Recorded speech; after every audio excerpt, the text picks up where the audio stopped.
எவனை கொண்டுட்டாங்கய்யா, எவனை என்ன கொண்டுட்டாங்க, சாவடிச்சாங்கய்யா.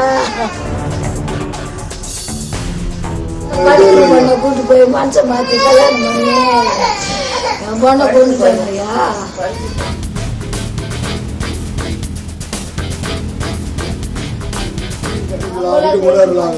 எதுவுமே இல்லாத போக சாருங்க.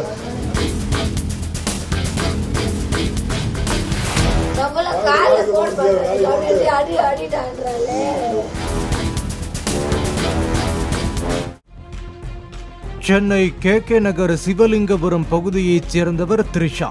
கல்லூரி மாணவியான இவர் குருமூர்த்தி என்பவரை காதலித்து வந்துள்ளார். பின்னர் கடந்த 8 மாதங்களுக்கு முன்பு த்ரிஷாவும் குருமூர்த்தியும் வீட்டிற்கு தெரியாமல் நண்பர்கள் முன்னிலையில் கோவிலில் வைத்து திருமணம் செய்துள்ளனர்.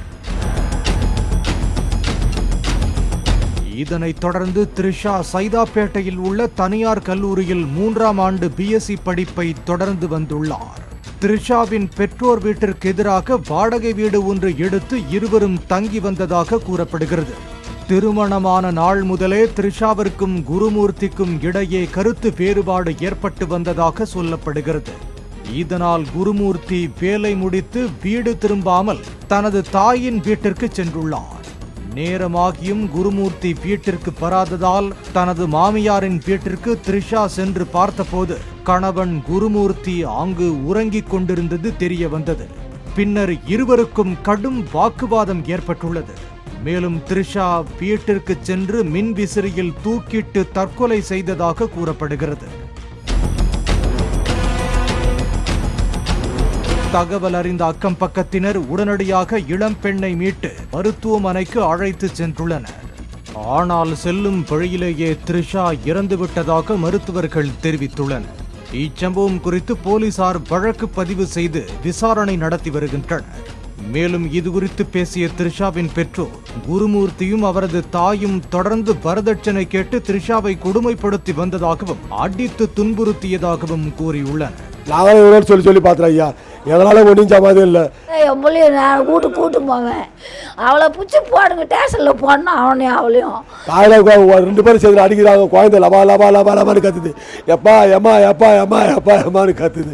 அங்கே வார்த்தையிலே மாட்டி வச்சுட்டாங்க ஐயா. நின்றுபடியா தோக்குது ஐயா. என் பிள்ளைய கொண்டது அவன் மாமியார் தான். அவன் ஆம்பளை அந்த 2 பேரும் என் உயிர் போகுது, அம்மா என் உயிர் போகுது. இந்த என் புள்ள என்னை போடல சொல்லுது, ஆடுறா என் உயிர் போட்டேன்டா ஆடுறாரு. ஏம்மா என் உயிர் போகுது. இந்த நான் கேட்குறேன்டே ஒன்றும் பண்ணாதடா. நாங்கள் ஐயா படுத்துறாங்க, எங்களுக்கு ஒன்றுமே புரியல ஐயா. இங்கே இருக்கிறவங்க யாரும் நினைக்காங்களே. காலையில் கம்ப்ளைண்ட் பண்ணோம், ஒன்றுமே நாள் எதுவும் கேட்கல ஐயா. என்ன போச்சுன்னாலும் ஒன்றுமே கேட்கல. காலையில் 8 மணிக்கு நடந்தது, இது வரைக்கும் ஒன்றும் என்ன செய்யுங்க எதுவுமே தெரியல ஐயா. அவனை என்ன ஆச்சுன்னு கேட்க தெரியல. அவனை பிடிக்கலாங்களா பிடிக்கலையா ஒன்றுமே தெரியல ஐயா. நான் வந்து பேசுகிறேன், காலேஜ் கூட்டு போய் விட்றேன் சார். நான் காலேஜ் படிக்கிற பொண்ணு, 19 வயசு தான் ஆகும். ஏமாற்றி கட்டி வச்சுட்டான் பாவம்.